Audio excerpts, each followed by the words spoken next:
देश की सीमा पर पाकिस्तान और चीन जैसे दुश्मन आंख गड़ाकर बैठे हैं। ऐसे में केवड़िया में आयोजित राष्ट्रीय स्तर की सुरक्षा पर आधारित कॉन्फ्रेंस में हिस्सा लेने देश के प्रधानमंत्री नरेंद्र मोदी भी केवड़िया पहुंचे। केवड़िया में स्टैच्यू ऑफ यूनिटी निकट 3 दिवसीय ऑल इंडिया कमांडर कॉन्फ्रेंस पिछले 3 दिनों से जारी है। इस कॉन्फ्रेंस में रक्षा मंत्री राजनाथ सिंह और तीनों सुरक्षा बलों के मुखिया और टॉप कमांडर देश की राष्ट्रीय सुरक्षा पर विचार विमर्श किया। आज इस कॉन्फ्रेंस में शिरकत करने के लिए देश के प्रधानमंत्री नरेंद्र मोदी भी पहुंचे।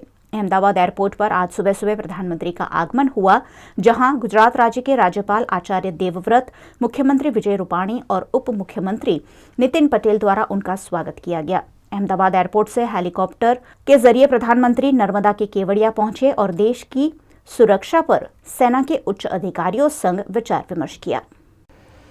वडोदरा के गोदड़िया समाज के सब्जी विक्रेता युवक ने एक सड़क हादसे में अपनी जान खो दी है, लेकिन कई जिंदगियों को एक नया जीवन देकर ये युवक हमेशा के लिए कई लोगों के दिलों में और परिवारों में अमर हो गया है।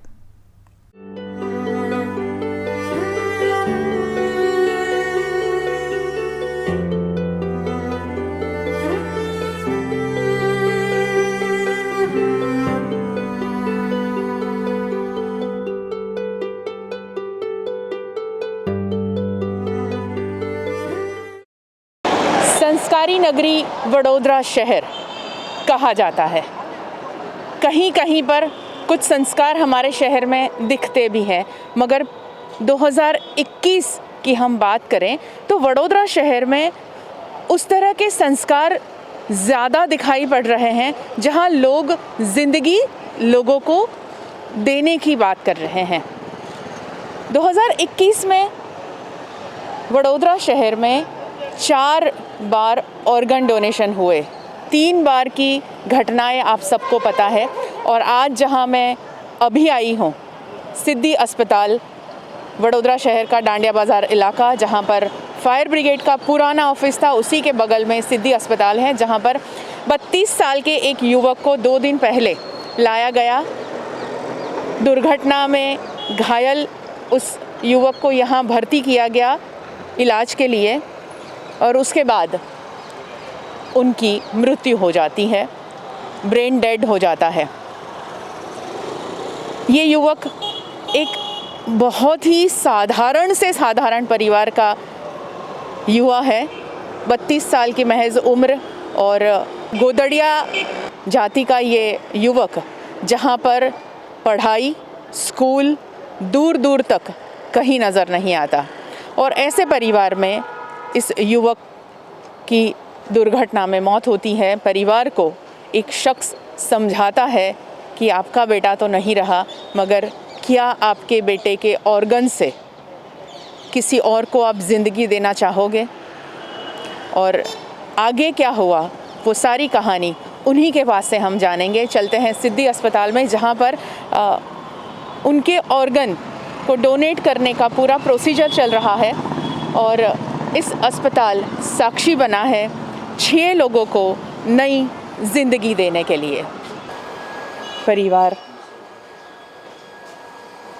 इंतज़ार कर रहा था कि हमारा बेटा ठीक होकर घर लौटेगा, मगर ऐसा नहीं हुआ। आज परिवार इंतज़ार कर रहा है कि हमारे बेटे के ऑर्गन से किसे नई ज़िंदगी मिलेगी। परिवार के सदस्य मेरे साथ हैं और उन्हीं से बात करेंगे कि क्या घटना हुई थी और किस तरह इस अस्पताल पहुँचे। શું થયું હતું એ દિવસે? મારા વીરુભાઈ રણછોડભાઈ મારા ભાઈ થાય છે, હું એમનો મોટો ભાઈ છું। મારા ભાઈ શાકભાજી લેવા જતા હતા માર્કેટમાં, તો એ શાકભાજી લેવા જતા તે ટેમ્પો એમનું અથડાઈ ગયું, બમ્પર ટક્કર મારી દીધી, ટક્કર મારીને ત્યાં આગળ નાખી દીધા। એના પછી 108 બોલાવીને તો એમને દવાખાને લઈ ગયા। દવાખાને લઈ ગયા તો તાત્કાલિક સારવારમાં લઈ ગયા। તાત્કાલિક સારવારમાં આમ તેમ બધા રિપોર્ટો કઢાયા। એના પછી ઉપર નાખી દીધા એમને જનરલ રૂમમાં નાખી દીધા। કોઈ ડૉક્ટર એક અમે 10 વખત ગયા, કોઈ ડૉક્ટર જોવા આવ્યું નહીં। તો એમને ઉપર નાખે લગભગ 11 વાગે નાખ્યા, તો રાતના 10 વખત લાગી નાખ્યા। એસએસજી હોસ્પિટલની વાત કરો છો? એસએસસી હોસ્પિટલની વાત કરું છું મેં। ત્યાં આગળ નાખ્યા, કોઈ જોવા આવ્યું નહીં. અમે બધા બહુ ફોને કર્યા, બધાને કોઈને કર્યા, કોઈ આવ્યું નહીં. અમારા મિત્ર હતા, ફોન કર્યો, મુકેશભાઈ નાયકભાઈ એક ફોનમાં આવી ગયા ત્યાં આગળ. ત્યાં આવીને મુકેશભાઈ નાયકે જોયું એમની હાલત કે બહુ ગંભીર હાલત છે. ત્યાંના ડૉક્ટરે કહી દીધું અમને કે ભાઈ અહીં આગળ અમને મશીનો નથી, તો આ ભાઈની ટ્રીટમેન્ટ અહીં આગળ નહીં થાય, તમે કાંજીમાં લઈ જાઓ. તો મુકેશભાઈ નાયકે આવ્યા, જોયું એમને, તો એમને બી જોયું કે ભાઈ આની હાલત બહુ ગંભીર છે. પછી તાત્કાલિક મુકેશભાઈ અહીં આગળ કાંજી હોસ્પિટલમાં ફોન કર્યો અને ત્યાં આગળ અમને બોલાયા. અહીં આગળ અમે લઈને આવ્યા. મુકેશભાઈ અમારી જોડે જ છે, માથાનું પેલું ફોટા બધા પારે છે, એ ફોટા મેં અમને કુછ નહીં બતાવ્યું. પછી અહીં ડૉક્ટર પણ આવ્યા, તો ડૉક્ટરે અહીંના ડૉક્ટરે અમને બધું બતાવ્યું ને બધું ખુલ્લી વાત બધી બતાવી કે ભાઈ આના માથામાં બહુ વાગેલું છે, માથામાં ફ્રેક્ચર થઈ ગયેલું છે, આ બધા પારા તૂટી ગયેલા છે, પાછળના મણકા તૂટી ગયેલા છે, આંખો જતી રહેલી છે, આવું બધું કીધું. તો અમારા પાસે કશું નહોતું, અમે ગરીબ બની છીએ, અમારા પાસે કંઈ નહીં, પણ અમારા મુકેશભાઈ શાહ હતા તો અમારું બધું વારી લીધું એમને. વિનુભાઈના પરિવારમાં કેટલા સદસ્ય, કોણ કોણ છે ઘરમાં? વીરુભાઈનો એક છોકરી છે, એક છોકરો છે. 3 વર્ષની છોકરી છે, 3 વર્ષની છોકરી છે અને 8-9 મહિનાનો છોકરો છે અને એમની બૈરી છે.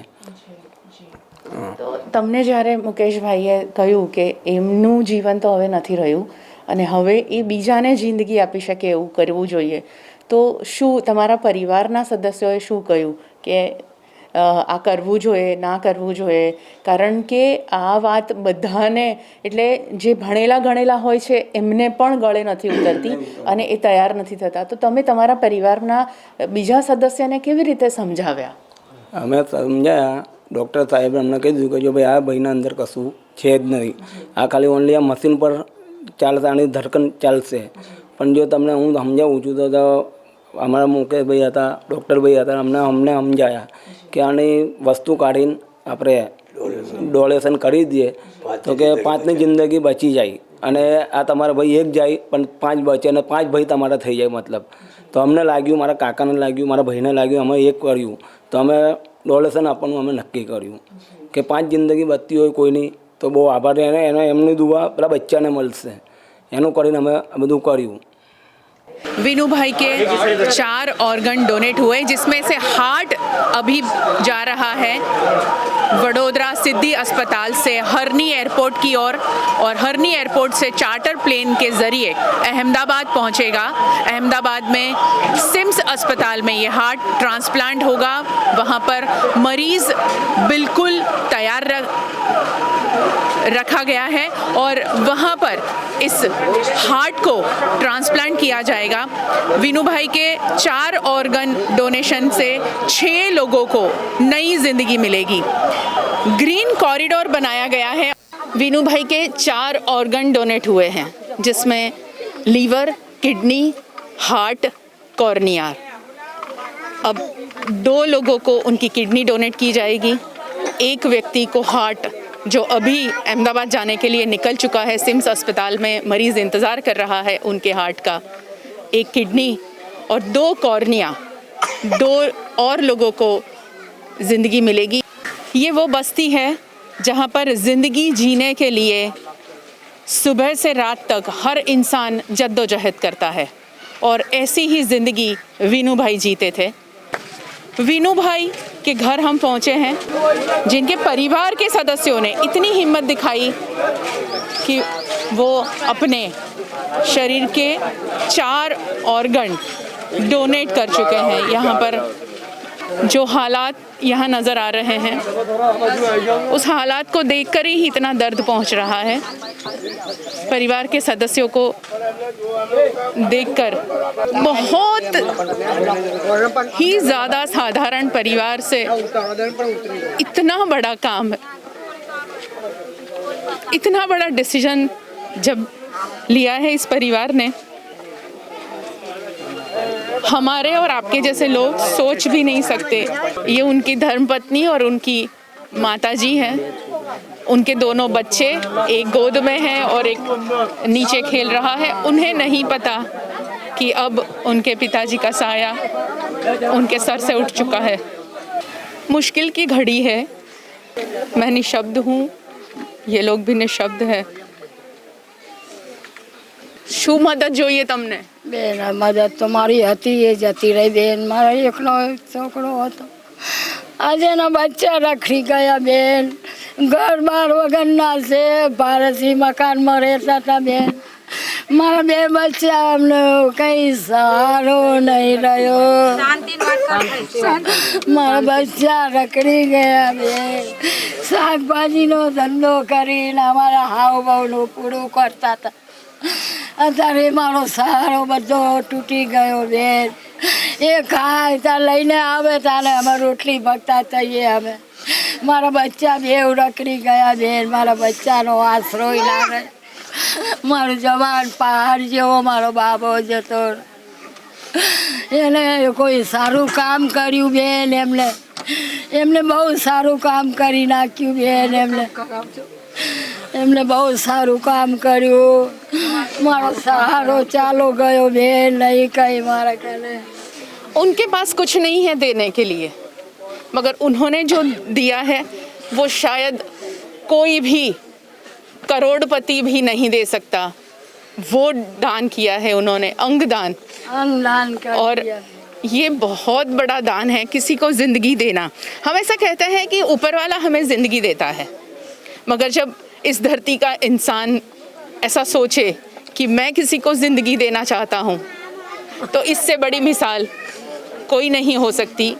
हम बहुत ही छोटे दिल के लोग होते हैं, मगर इनके पास में बहुत बड़ा दिल है, जिन्होंने बेटा खोया और उसके साथ में उन्होंने दूसरे कई लोगों को ज़िंदगी देने की कोशिश की है। आप सोचिएगा इन परिवार के साथ में आप कैसे खड़े हो सकते हैं, कैसे खड़े रह सकते हैं, कैसे इस परिवार को हमेशा सक्षम बना सकते हैं। 6 लोग अपनी नई ज़िंदगी जिएंगे तो उन 6 लोगों के परिवार की दुआएं, उन 6 लोगों की दुआएं इन परिवार को मिलने वाली है।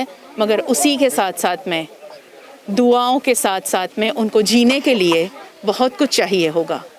उसके लिए हम सब क्या कर सकते हैं?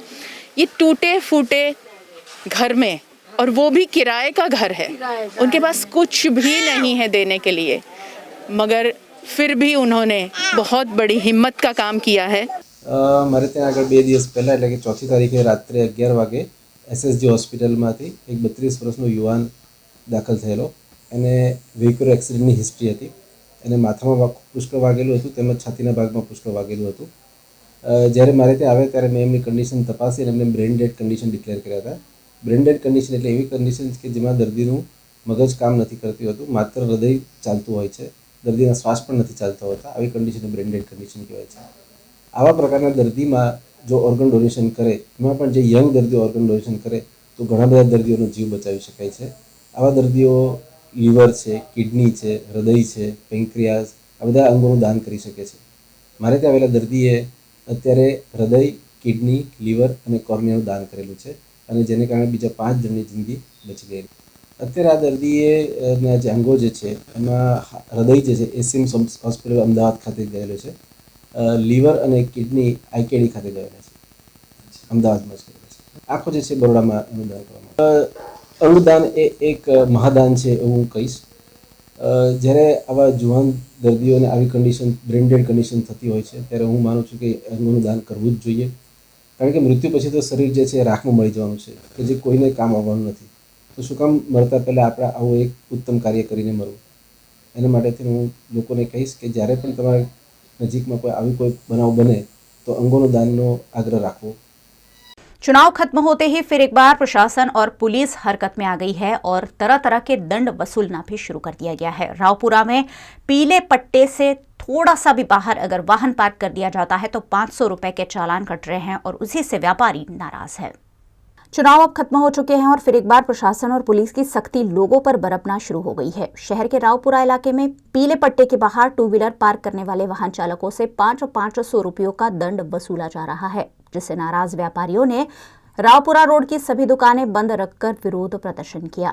व्यापारियों द्वारा किए गए विरोध के चलते पुलिस के उच्च अधिकारियों समेत का काफिला रावपुरा में देखा गया और व्यापारियों को समझा बुझाकर दुकान खुलवाने का प्रयास किया गया। दर्शक मित्रों, आ रावपुरा विस्तार अमदावादी पोळ जे मंत्री श्री पण योगेश पटेल पण अहींया ज रहे छे અહીંની ખાસ વાત કરીએ તો ગઈકાલે પોલીસ તંત્ર દ્વારા અહીંયા દંડ વસૂલવામાં આવેલા વ્હીકલને આ પાર્કિંગ જોઈ રહ્યા છો, પટ્ટો પાડવામાં આવ્યા છે, પીળા પટ્ટાની અંદરથી સહેજ પણ અડધો વ્હીલ પણ ટાયરનો બહાર હોય તો 500 રૂપિયા વેપારીઓ પાસેથી વસૂલ કરવામાં આવે છે, ઇવન ગ્રાહકો પાસેથી પણ વસૂલ કરવામાં આવ્યા છે, જેના લીધે અહીંયા વેપારી આલમનો રોષ જોવા મળ્યો છે. અને હાલના તબક્કે વેપારીઓએ પોતાના ધંધા રોજગાર બંધ રાખ્યા છે આજે સવારથી જ, અને પોતે વિરોધ કરી રહ્યા છે અને સાથે સાથે પોલીસ મથકમાં પણ રજૂઆત કરવા જઈ રહ્યા છે. વડોદરા શહેરની અંદર અત્યારે ટ્રાફિક વીકની ઉજવણી થઈ રહી છે. સારી વાત છે, કાયદો અને વ્યવસ્થા જળવાવી જોઈએ એ પણ સારી વાત છે, અને દરેક વેપારી એની અંદર સહકાર આપે છે એ પણ 100%ની વાત છે. પરંતુ ઘણી બધી વખત ટ્રાફિકના નિયમો અને નિયમોને કાયદાની લોકો અજાણતા હોય છે. અજાણતા એવી રીતે હોય કે ચલો રાવપુરા વેપારીઓને તો બધું ખબર જ છે કે ભાઈ આજે કઈ સાઈડે પાર્કિંગ છે, કઈ સાઈડે નથી, કારણ કે દર વખતે રોડની એક બાજુ પાર્કિંગ હોય છે. હવે બહારથી વડોદરા શહેરનો રાવપુરા વિસ્તાર એક એવો વિસ્તાર છે કે જેની અંદર એ વડોદરા શહેરનું હાર્ટ જ ગણાય એવું માનો ને, અને એ જગ્યાથી બહારથી લોકો દૂર દૂરથી અહીંયા ખરીદી કરવા માટે આવતા હોય, અને એ ખરીદી કરે તો અજાણ્યા માણસને ખબર ના હોય કે ભાઈ તમારા જે પાર્કિંગની જે સાઈડ છે એ પાર્કિંગની સાઈડ ઉપર યલો પટ્ટાની ઉપર મારું વ્હીલ હશે તો એના માટે પણ મને 500 રૂપિયા ભોગવવા પડશે એવું એમને ખબર ના હોય. તો તમે એને સમજાવો ને, અને સમજાવે એટલે ટ્રાફિક પોલીસ અધિકારીને કહું છું કે તમે એમને એક વખત સમજાવો, તમારા કાયદાની વ્યવસ્થા અને તમારા એના માટે જો એ ના પાડતા હોય તો તમે એને 500 રૂપિયા ચોક્કસ દંડ કરો. અમારે ત્યાં જે અનાજ કરિયાણાની દુકાનમાં મધ્યમ વર્ગના લોકો અમારે ત્યાં ખરીદી કરવા આવતા હોય છે, અને એવા લોકોની સામાન્ય ભૂલને લીધે 500 રૂપિયાનો દંડ વસૂલ કરવામાં આવે એ તદ્દન ગેરવ્યાજબી છે. ક્યારેક પોલીસ અધિકારીએ પણ સમજણપૂર્વક કાર્ય કરવું જોઈએ. બધું જ કાર્ય કાયદાના સ્વરૂપે અમલ કરવામાં આવે અને એમની જીદ પૂરી કરે છે ત્યારે એ સામાન્ય જે કસ્ટમર અમારે ત્યાં વસ્તુ લેવા માટે આવતા હોય છે એ બધા કોઈ પૈસા પાત્ર વ્યક્તિ નથી હોતા. આજે કોઈ પણ એક મધ્ય વર્ગના માણસે 500 રૂપિયાનો ફાઇન તમે વસૂલો તો એ કસ્ટમર ક્યારેય અમારી શોપ પર આવશે નહીં ફરી, એટલે અમારા ધંધા રોજગાર પર સીધી અસર કરે છે. અમે ચોક્કસપણે માનીએ છીએ કે બહાર પાર્કિંગ ડબલ પાર્કિંગ હોય તો દંડ લેવો જોઈએ, ના નથી, પણ સાથે સાથે તમે કોઈક એવી વ્યવસ્થા કરો કે જેથી કરીને પાર્કિંગનો બીજો સારી રીતે અમલ કરી શકીએ.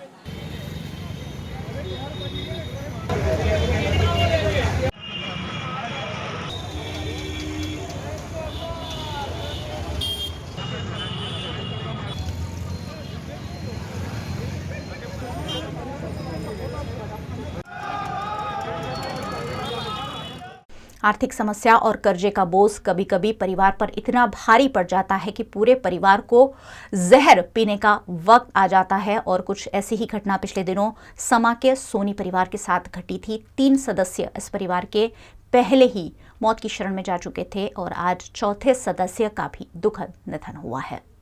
समा की स्वाति सोसाइटी में रहने वाले सोनी परिवार के 6 सदस्यों ने पिछले दिनों आर्थिक दिक्कतों से परेशान होकर जहरीली दवाई खाते हुए मौत को गले लगाया था। जहरीली दवाई के असर से परिवार के नरेंद्र सोनी, रिया सोनी और 4 साल के मासूम पार्थ की मौके पर ही मौत हो गई थी, जबकि अन्य 3 सदस्यों का इलाज जारी था। आज परिवार की बुजुर्ग महिला दीप्ति सोनी का भी दुखद निधन हो गया है। ज्योतिषियों के चक्कर में पड़कर लाखों के बोझ तले दबे परिवार ने अब तक 4 सदस्य खो दिए हैं और परिवार की बहू उर्वशी सोनी का अभी भी आईसीयू में इलाज जारी है, जबकि परिवार का बेटा भाविन सोनी अब खतरे से बाहर है।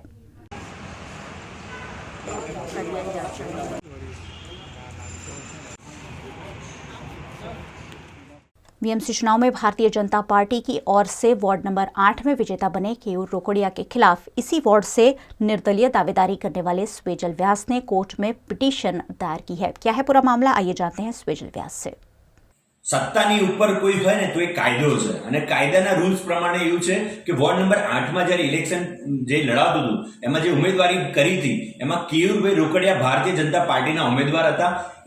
એની પહેલા એફઆરસી ના એમાં એમની નિમણૂક હતી. ઓફિસ ઓફ પ્રોફિટના કાયદા મુજબ 102 ને 109 હેઠળ એ ઇલેક્શન ના લડી શકે, કારણ કે એમે જો પોતાના સરકારી પદનો જો લાભ લેતા હોય તો એમાંથી રાજીનામું આપવું હોય તો એમાં 1 મહિનાનો પીરિયડ માંગે છે તો જ એ પોતાનું રાજીનામું સ્વીકારી શકે. તેમ છતાં એમે કોઈ પણ જાતનું રાજીનામું સ્વીકાર્યું છે કે નથી એની કોઈ પણ કાગળ એમે ફોર્મ ભરતી વખતે મૂક્યું નહોતું.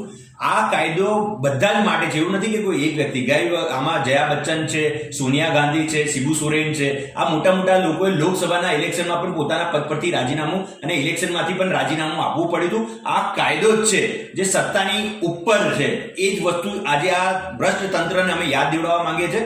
અમે રજૂઆત કરી હતી, અમે માંગ કરી હતી કે આમનું ફોર્મ અલાયક છે, ગેરલાયક છે, આ સ્વીકારાય ના, તેમ છતાં ચૂંટણી પંચે એમનું સ્વીકારવામાં આવ્યું છે. એકવાર ફોર્મ ભર્યા પછી 8 તારીખે કોઈ બીજું કાગળ એડ ના કરાય ફોર્મ સાથે, તેમ છતાં ઈમેલના માધ્યમથી જે કાગળ મૂકવામાં છે તેમને માન્ય રાખ્યું છે. અને આ ઉમેદવારી તરીકે એમને જ્યારે એ કર્યું હોય તો આની સામે અમે જે તે સમયે પણ વાંધો ઉઠાવ્યો હતો. આજે પણ અમે આની માટે કોર્ટમાં દાખલ થયા છે. અમારા જે વકીલ છે અમીન સાહેબ છે અને સૂર્યકાંત પંચાલ સાહેબ છે, એમના માધ્યમથી, શૈલેષભાઈ અમીનના માધ્યમથી અમે લોકોએ કોર્ટમાં પિટિશન દાખલ કરી છે.